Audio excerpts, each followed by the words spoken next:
All right. Good afternoon, everyone. Tonight, the Secretary General will travel to Brussels, Belgium, where he will meet with European leaders. Tomorrow, he's scheduled to attend a working lunch organized by Ursula von der Leyen, the President of the European Commission. The following day, at the invitation of the President of the European Council, Charles Michel, the Secretary General will attend a working lunch with the heads of state and government of the European Union at the opening of the European Council. On that day, he will also meet the President of the European Parliament, Roberta Metsola. While in Brussels, the Secretary General is also scheduled to have a bilateral meeting with Haja Labib and Caroline Jeunesse, the Minister of Foreign Affairs and Minister of Development Cooperation of Belgium, respectively. Further travel will be announced later in the week. In Geneva this morning, the World Meteorological Organization launched its State of the Global Climate Report, which confirms that 2023 was the hottest year on record. In a video message at the launch of the report, the Secretary General said that the report shows a planet on the brink.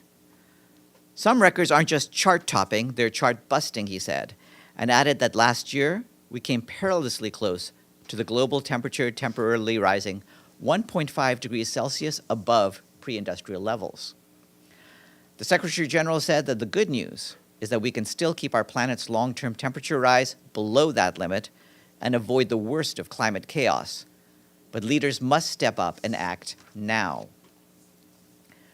The Undersecretary General for Humanitarian Affairs, Martin Griffiths, said that with famine imminent, we must flood Gaza with food and other life-saving aid.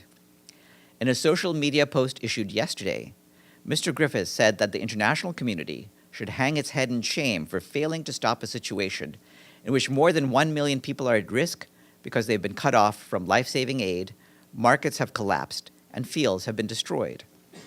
The Undersecretary General said that there's no time to lose, and he renewed his call to the Israeli authorities to allow complete and unfettered access for humanitarian goods to Gaza.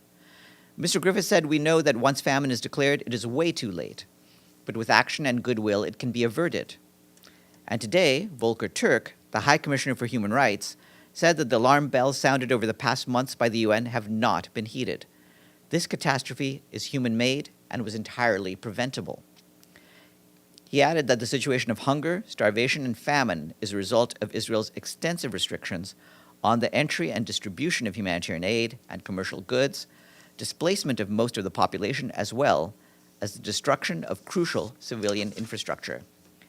And turning to specifics about the situation on the ground in Gaza, our colleagues from the Office for the Coordination of Humanitarian Affairs report that access constraints continue to impede the timely delivery of life-saving aid, particularly to hundreds of thousands of people in northern Gaza.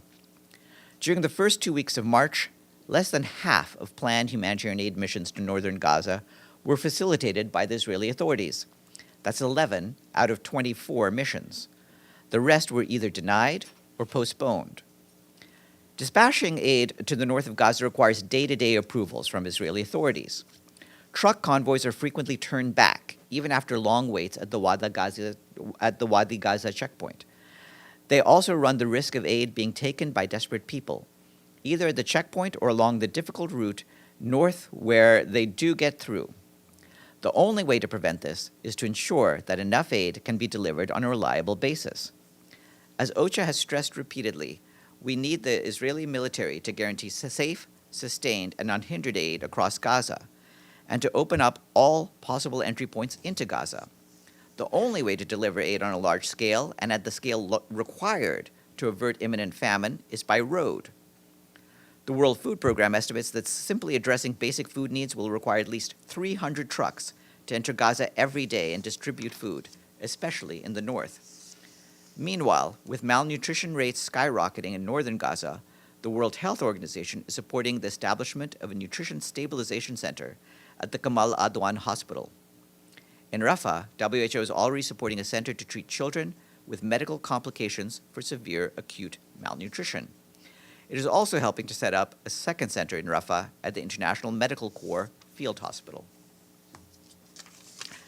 Turning to Lebanon, the UN interim force in Lebanon marks today the 46th anniversary of UNIFIL's establishment. On this occasion, UNIFIL renews its call for all actors to put down their weapons, recommit to Security Council Resolution 1701, and work towards a political and diplomatic solution. The head of mission and force commander, Haroldo Lázaro, commended the work of the more than 10,000 military peacekeepers from 49 countries who, alongside their civilian colleagues, and despite relentless and daily exchanges of fire, have stayed their course in monitoring the fast-evolving situation in South Lebanon, maintaining high operational tempo and visible presence, and in assisting local communities. Lieutenant General Lázaro paid tribute to the civilian and military peacekeepers who have served with the mission over the years, including over 330 who have died serving for peace. Our peacekeeping colleagues in South Sudan tell us that the UN mission has recently established a temporary operating base in Mapper, located near the borders of Lakes, Unity, and Warrap states. The UN mission noted that Mapper has been identified as a conflict hotspot, characterized by frequent cross-border cattle raids, intercommunal violence, and widespread criminality, especially along key transportation routes.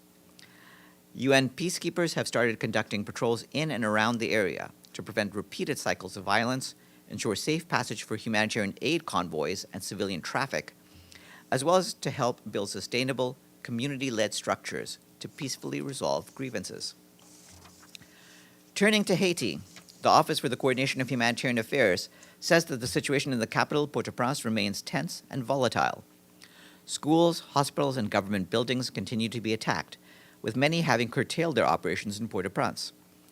On March 17th, the Public Electricity Company reported that several electricity substations in the Port-au-Prince metropolitan area were destroyed, leaving several areas without power. Despite the tense situation, the UN and our humanitarian partners are continuing to deliver aid. UNICEF and its partners have delivered over 242,000 gallons of water since early March, while WFP and its partners have provided over 146,000 hot meals. Psychosocial support is also being provided to those traumatized by the recent violence. Meanwhile, the health sector continues to struggle due to the lack of medical supplies, healthcare workers, and blood. Our humanitarian colleagues tell us that the Bernard Meves Hospital in Port-au-Prince has gradually resumed its activities, thanks to support from the World Health Organization and the Pan American Health Organization in providing medicine and medical equipment. A stock of anesthetic drugs has been provided to Hospital Université de Paix and Eliezer Germain Hospital in Pétionville in Port-au-Prince. The $674 million humanitarian needs response plan for Haiti is currently 6.5% funded, with $43 million received. This is nowhere near enough to respond to the scale of the needs on the ground, and we urgently need more support. You will have seen that yesterday we issued a statement on Myanmar in which the Secretary General said he remains deeply concerned by the deteriorating situation and escalation of conflict in the country. He reiterated his call for the protection of civilians, including aid workers, in accordance with international humanitarian law, for the cessation of hostilities and humanitarian access. The Secretary General also called on all parties to prevent further incitement of communal tensions and for sustained international and regional attention to the crisis, including through strengthening regional refugee protection efforts. The full statement is online. And last, a report released today by the International Labor Organization shows that forced labor in the private economy generates $236 billion in illegal profits per year. ILO notes that the total amount of illegal profits from forced labor has risen by $64 billion since 2014. The report estimates that traffickers and criminals are generating close to $10,000 per victim, up from $8,269 a decade ago. Forced commercial sexual exploitation accounts for more than 2/3 of the total illegal profits. The report stresses the urgent need for investment in enforcement measures to stem illegal profit flows and hold perpetrators accountable. More information online. That's it for me. Yeah, Edie? Thank you, Farhan. Couple of questions. First, on Gaza, you just said that WFP needs 300 trucks to come in daily and WHO calling for more medical supplies, etc. we've been hearing all of these appeals for weeks, if not months. What kind of discussions are going on between these UN agencies and the Israeli government to actually facilitate the massive amounts of medicine and humanitarian need that are needed in the face of famine? Well, you've seen that the different heads of the agencies, including Cindy McCain at the World Food Program, Dr. Tedros Ghebreyesus at the World Health Organization, and others have been making repeated appeals, and they've done it directly with the officials in the Israeli government. But we're also doing that at several other levels. As you know, the main humanitarian agency on the ground, the Relief and Works Agency, UNRWA, has been working, and Philippe Lazzarini has been working with leaders in the region as well as with his Israeli counterparts. But then we also have, as you know, Sigrid Kaag trying to coordinate and step up aid, and she has also been working with this. But all of these appeals, including from the Secretary General himself, as you know, have yielded very little so far. And again, we've underscored that if nothing is done, there will be famine. And at one point, soon, much sooner than in recent days now, we will be past the point of no return. Pretty grim. On a second issue that you raised, is there any update that the UN has received on the formation of a transitional presidency in Haiti? Well, on that, what I can tell you is that yesterday, you're probably aware that the Security Council did hold a private meeting on Haiti to get an update about the situation, including the work that's being done by the Caribbean community, CARICOM. At this stage, the Secretary General continues to follow the situation with great concern.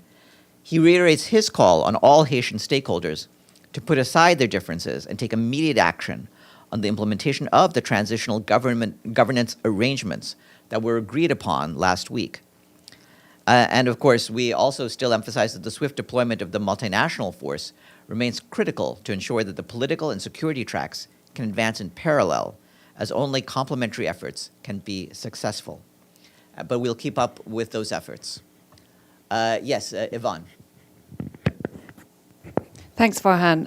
Referring to Volker Turk's remarks this morning on Gaza, he said the extent of Israel's continued restrictions on entry of aid and the manner in which it continues to conduct hostilities may amount to the use of starvation as a method of war, which is a war crime. Can you talk us through how an official determination of the possibility of a war crime would be made? Determinations of war crimes would need to be made by appropriate judicial bodies. So if those bodies were set up, they would be able to look into this. But certainly what Mr. Turk said is what the relevant international law on this is. And that is something that everyone needs to heed. Yes, Bisin?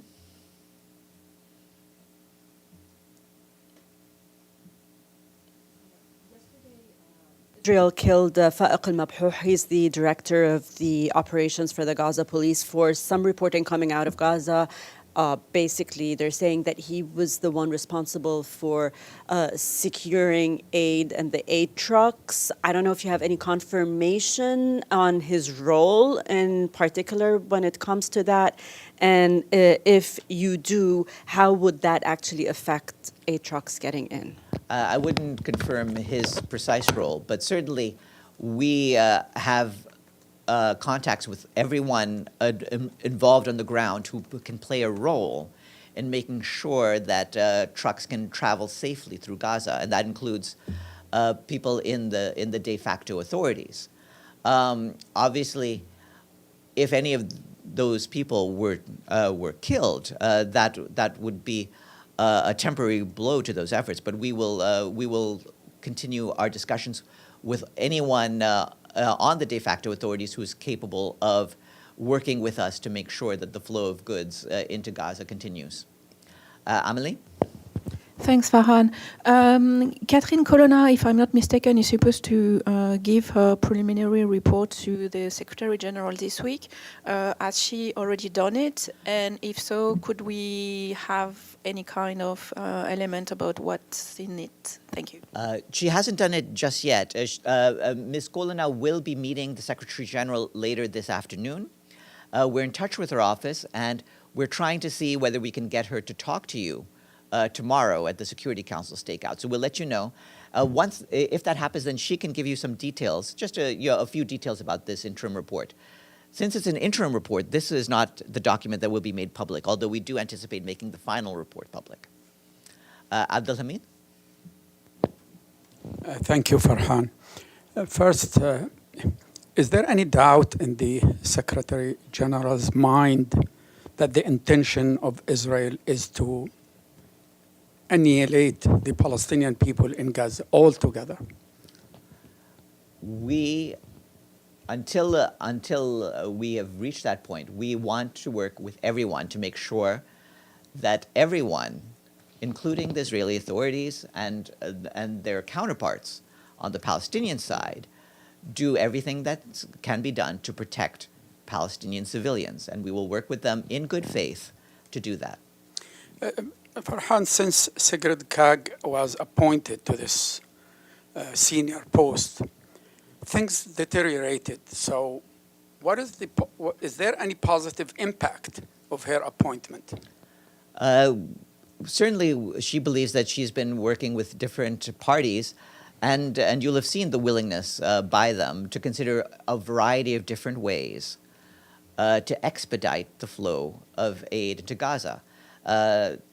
Israel has also resolved to cooperate with us in that effort. But of course, we'll see whether that bears fruit. Even though there has been some aid coming in recent days, our bottom line is the amount coming in is still not enough to avoid a catastrophe. We need much more. As I just said a few minutes ago, what we need is something on the order of at least 300 trucks a day, and we're not at that stage. My last question, Sure. if I may. The Wall Street Journal today quoted a report by Audi Ben Noon, who is a professor of geography in the Hebrew University, saying Israel is establishing a safe zone on the border of Gaza with Israel, which will take completely 16% of the territory of the Gaza Strip. Are you aware of this report? We're aware of the reports. We have no way of confirming this, but obviously the areas of Gaza, the West Bank, and East Jerusalem that are part of the occupied territories need to all be respected. Yes, Nabil. So is the UN and its partners coordinating the delivery of aids in northern Gaza with any local parties, NGOs, or any other kind of de facto authority, the way you described it? Well, we have no regular presence in northern Gaza, as you're aware, but some of our agencies have been able now, using these roads that we've been telling you about in the last days, to get aid into northern Gaza. So they are working with local partners onto the ground to make sure that the aid will be distributed. So can you elaborate, like local partners, you mean what exactly? Non-governmental groups on the ground who can help with the distribution of aid efforts. And of course, we do have presence in areas where we have presence.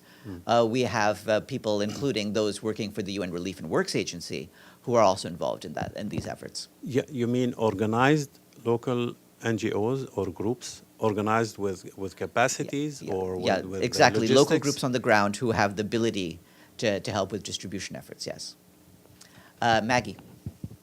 Sorry, Farhan, I was momentarily distracted when you were talking about Madame Colonna. She's meeting the SG this afternoon, but is she briefing the Security Council too on her interim report? No, she's going to brief donors as needed while she's here in New York.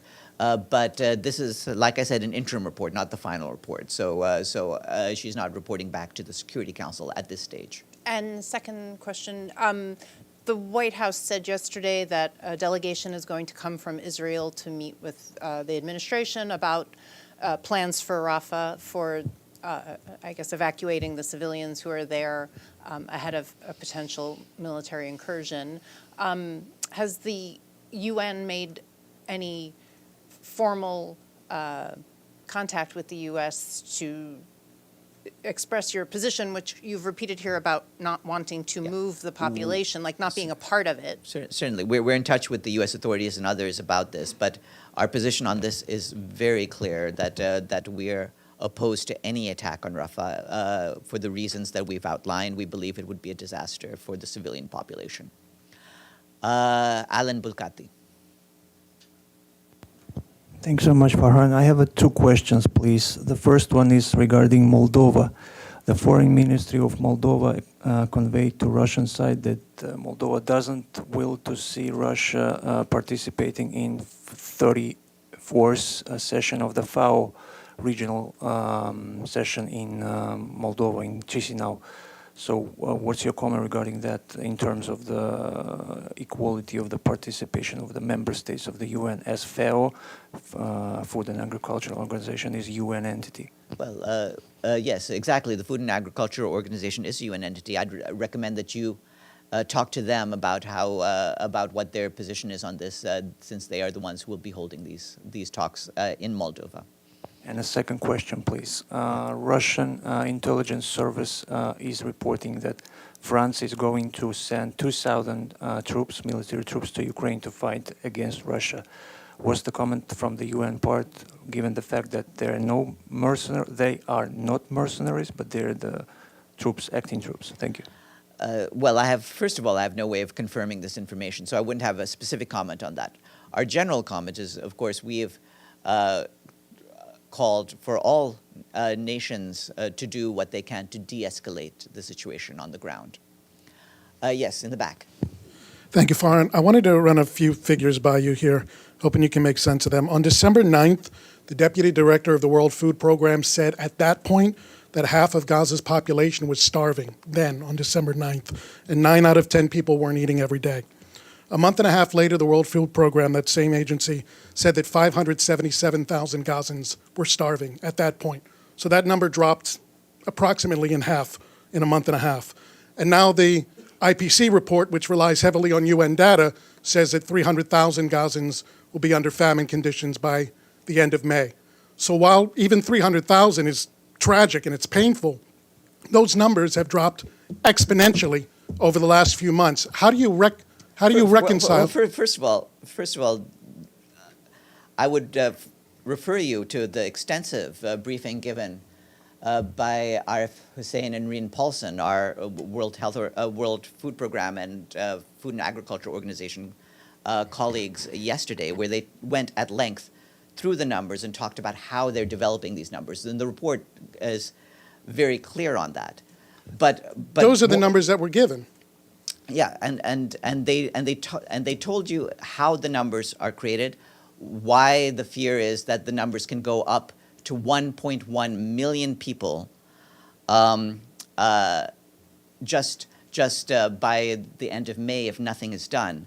So those are their expert numbers in terms of actual famine conditions. The other point I want to make, even when you're talking about the lower end of the numbers or the higher end of the numbers, in the rest of the world as a whole, in all of the work, in all the studies that is done for this IPC report, involving WFP, FAO, and other parties, other groups, you have about 129,000 people in the rest of the world facing the threat of famine.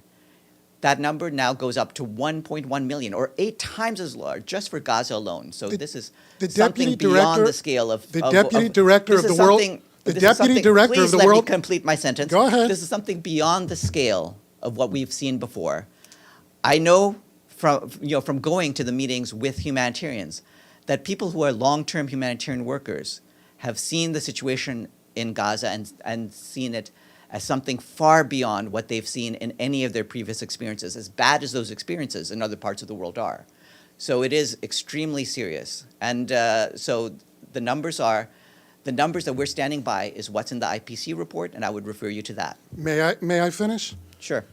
The deputy director of the World Food Program said on December 9th that approximately half, so about 1 million Gazans were starving then.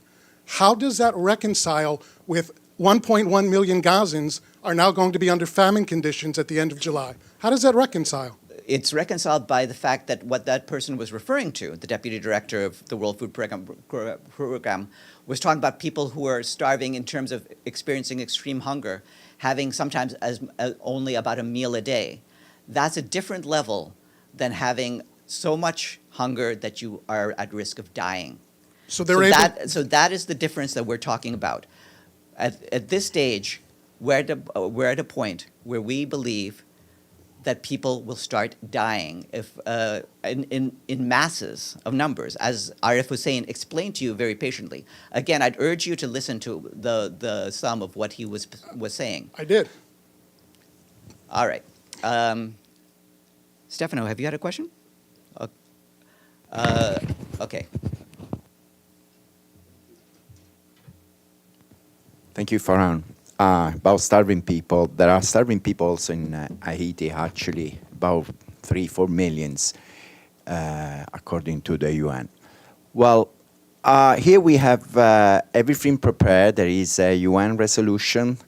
Kenya should have already over 1,000 policemen ready to deploy it, but we're still waiting. So because everything started also from a letter from the Secretary General to the Security Council, what the Secretary General is doing at the moment to try to rush to make situation, to be faster, especially with Kenya that is still not deploying its troops. Well, the problem is not with Kenya. Kenya has concerns about the makeup of the government on the ground. And so, as I pointed out to you, what's important is that the transitional governance arrangements be accepted by the parties, and that will help move the process along. Can I do a quick follow-up? Sure. The reason why we need the police and the troop is because there was chaos. So how the Secretary General can reconcile the argument of Kenya that say, oh, we need the government in place before we can deploy the police, is basically, if they had to be there, was because there was chaos. That's why they were needed. So what they're waiting for? It's not my job to point out what the Kenyan side is waiting for. We certainly hope that they will be able to deploy as quickly as possible. This is, as you know, not a UN force, so we are not involved in negotiations with Kenya about this. But they have their concerns, and for our part, what we want to make sure is that the transitional government arrangements can be implemented, and that the multinational force can be swiftly deployed. Yes. Yes, Farhan, thank you. Yes, following up on the chaos in Haiti, what is the present status of this airlift we keep hearing about? Where will it be deploying from? Who's going to be providing the air assets, et cetera, et cetera? I don't want to create the impression that there's any major air operation. At this stage, what we're talking about is a very small number of aircraft, and the Dominican Republic, thankfully, has agreed to allow for the use of that for some specific purposes. It's not an extensive operation at this stage. Yes, Abdulhamid again, and then Edie. Thank you. The report about investigating Brigadier Barak Hiram, who was responsible for the destruction of the Isra University, and he was blamed for not taking an advance authorization. And Halevi, the chief of staff, his punishment was to give him some leadership instructions. That is the result of the investigation.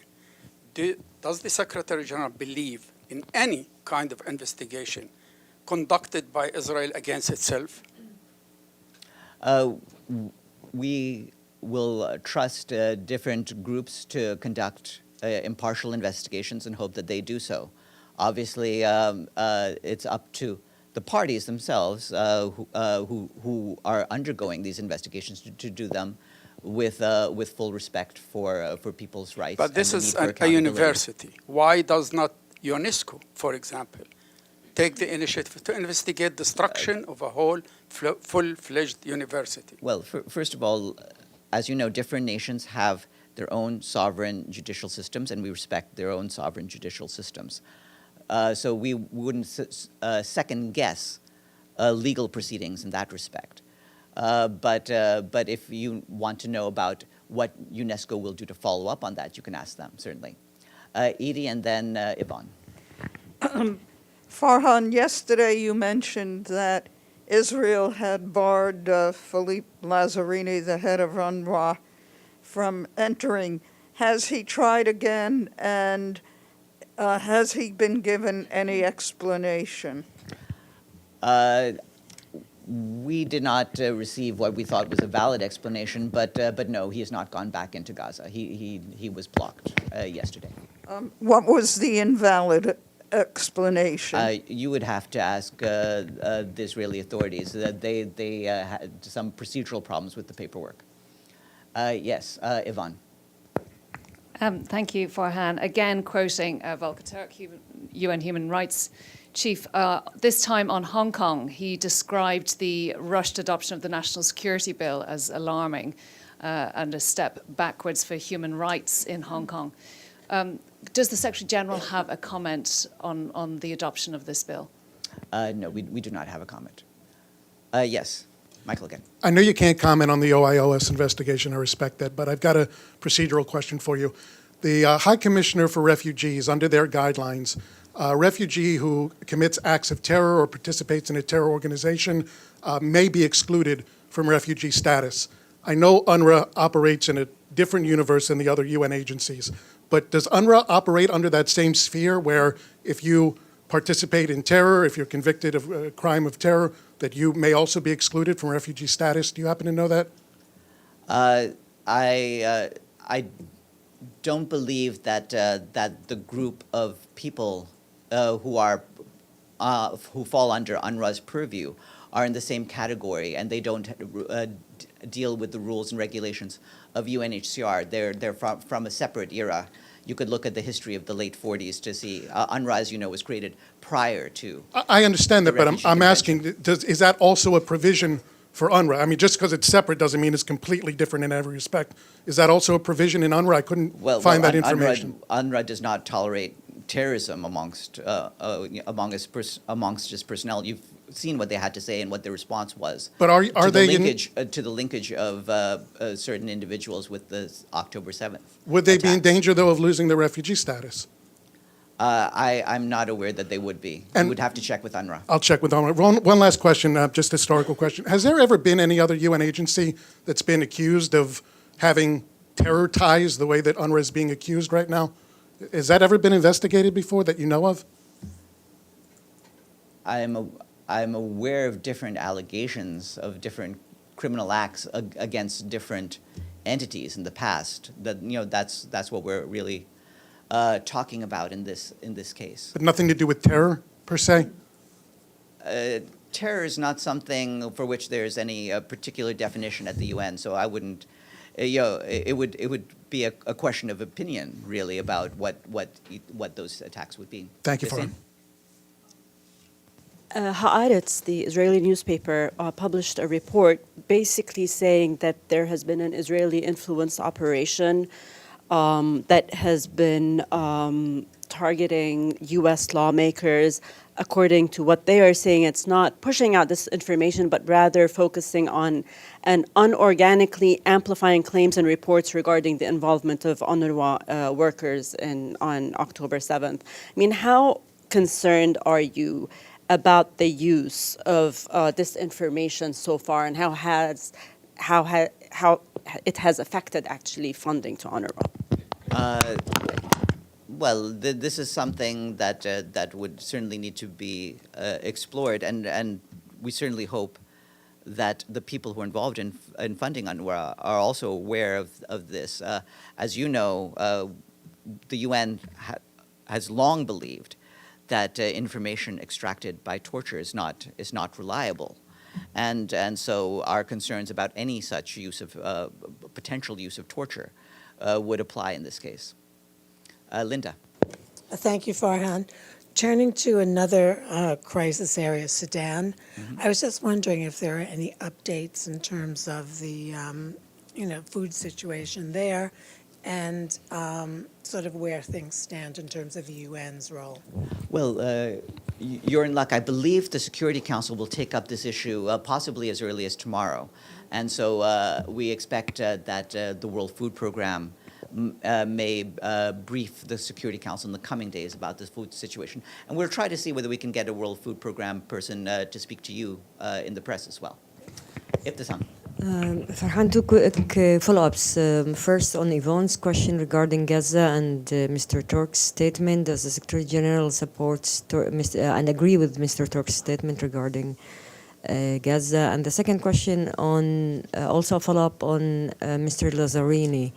Can he enter through Rafah, or he's still supposed to get the permission of the Israelis if he wants to enter Gaza through Rafah? He would follow all the relevant procedures as all of our personnel do in terms of access to areas.